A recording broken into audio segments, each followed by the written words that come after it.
are back with Chapter 10 in Echo. That evening after dinner, as Ivy listened to Papa's ranting, she felt as if she'd been fed through the ringers on the washing machine. My family has lived here for over 100 years. My great-grandfather worked on a rancho when this very land belonged to Mexico and was not yet California. You, Ivy, are already an American just as Mama and I are, and our parents before us, and their parents before them. May they all rest in peace. Luz, they said nothing about two schools when you registered her? Nothing, said Mama. They took the papers. They told me thank you. They said she could start today and the bus would pick her up. Bertina did not mention it in her letter. Mrs. Ward said nothing when I asked her about the bus. Everyone here behaves as if this is the accepted way. And your friend said nothing, said Papa, looking at Ivy. Ivy shook her head. All through dinner, Papa would be silent for a few minutes, then erupt again. Why are things different here? In Fresno, many children went to school together. Japanese, Filipino, Mexican, Anglo. Are we not in the same state of California? He served himself spoonfuls of Mama's albondiga soup and continued talking. A meatball balanced on his spoon. So it is fine if we join them for music and sports, but only after school. It is fine if we join them in a war. My own son is fighting for our country. What nonsense is this? Papa slurped and chewed. I will talk to the principals of both schools and have you transferred. Ivy stared into her bowl, pushing the meatballs around. Something told her that Papa was not going to let this go. She was grateful for his defense, but at the same time she worried. Would he make a scene with the principals? What if Papa was successful and she was transferred? Would the teachers treat her the same as the other students? Would the parents from Lincoln Annex complain and cause problems? And what if Papa wasn't successful? Would she be teased even more by the boys who sang Old MacDonald? Would the students at Lincoln Annex say Ivy held her nose in the air, thinking herself too good for them? Her head spun. I will call in the morning to make the appointments, said Papa. Until then, you will stay home. A little voice in her head whispered, orchestra. Ivy panicked. Papa, I don't want to miss the meeting about the orchestra on Thursday, please. Ivy, this is about your education, not about extra activities that serve no purpose. She sat a little taller. But it serves a purpose for me. Music is important to me, and Fernando told me to keep playing. He said it brought joy to our family. Mama must have seen the desperation on Ivy's face because she told Papa, Victor, you will not make a problem for Ivy's sake. I will not make a problem, said Papa. I will make a solution. When Papa came home Wednesday evening, he walked straight to the living room and sank into a chair. Ivy and Mama followed, sitting across from him on the sofa. What happened, Papa? Asked Ivy. Papa just shook his head, looking defeated. Victor? Mama pressed. He cleared his throat. The principals both said the same thing, that this was district policy. They agreed it did not make sense, but their hands are tied. He looked at Ivy. I am so sorry. Ivy had never heard him sound so full of regret. She could tell he thought he had failed her. Papa, it's all right. No, it is not. If things stay the same, it will never be all right. He looked at Mama, perplexed. He told me that the Mexican children are separated because of language and health issues. Health issues? Asked Mama. Like what, Papa? I'm not sick, said Ivy. Papa frowned. The principal at Lincoln, Maine, looked me right in the eyes and said that many of the Mexican children are dirty and need baths, and that they have head lice and carry illnesses. Dirty?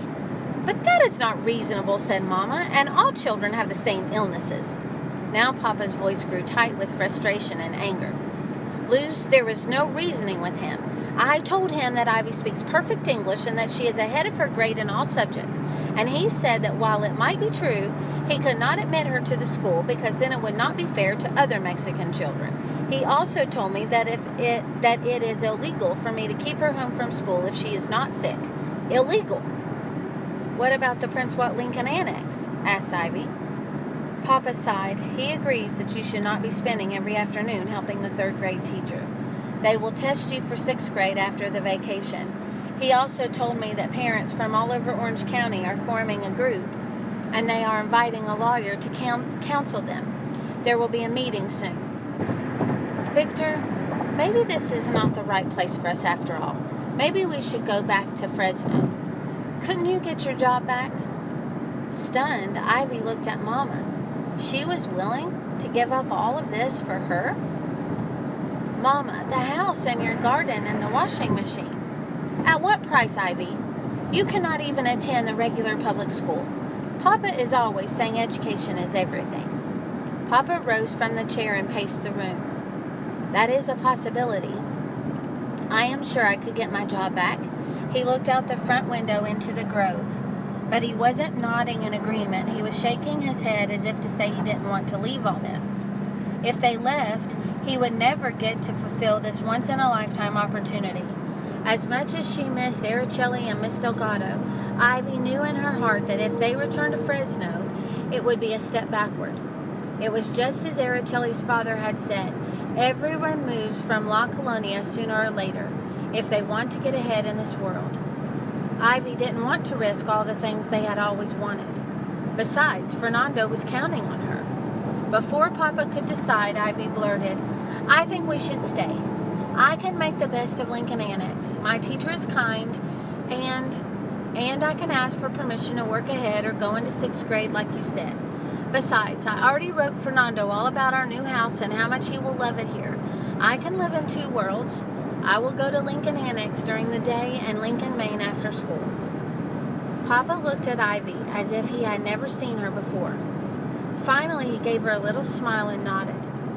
I agree, Ivy. It is wiser to stay where there are more opportunities for all of us and to fight for what is right. I promise I will do that. I am going to that meeting to see what can be done about this situation. But it will take time for things to change, said Mama, putting her hand on Ivy's arm. Yes, said Papa, it will take time. The school district is not going to change their mind soon. Ivy knew what they were saying. The change might not come in time for her benefit. She might have to go to Lincoln Annex for the next 2 years, even though it was wrong. She thought of the Yamamotos also misplaced, and how their humiliation had been 10 times, 100 times worse. I understand. May I please go to the orchestra meeting tomorrow? Papa blew out a long breath. Yes, if it is of such importance. Ivy ran to Papa and gave him a hug. It is, Papa, you will see. Later, she lay on her bed and stared into the dark, second-guessing whether staying would be worth it. She didn't want to feel singled out or less than anyone else. She wanted to belong and to be someone who mattered. Even if she joined the orchestra at Lincoln, Maine, she would never really belong there. Not the way Susan or the others did. Even though she'd taken a bath earlier, Ivy suddenly felt dirty. And even though she was healthy, she felt sick. She had never had head lice, but now, as she reached up and touched her hair, it felt as if tiny insects crawled on her scalp and nibbled at her skin. Hot tears rolled down her cheeks. She slipped from her bed, took Fernando's jacket from the closet and put it on. For the first time since he'd given it to her, she wore it to bed. How would she keep her family together when she was the one who was a little bit broken?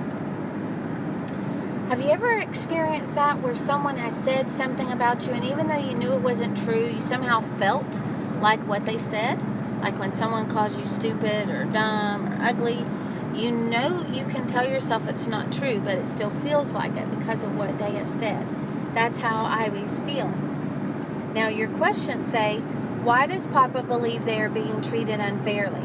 So what is the evidence that Papa is using? Papa said, we have done this, and we have done this, and we have done this. So why should they not be treated differently? What are Papa's reasons? Okay. And then what reasoning helped Ivy decide that they should stay? Why does she's been wanting to go back home. She didn't want to move, but now she's convincing them they should stay. Why? Is she showing some maturity here? What is she thinking about in all of this? Okay. Now, I want you to give me a good sentence on why everyone should have equal education. Okay. So start it this way. Everyone should have equal education because, and finish it. Why does everyone deserve that? Why should everyone, regardless of who they are, regardless of what their skin color is or where they're from, have equal education? Okay? All right, we'll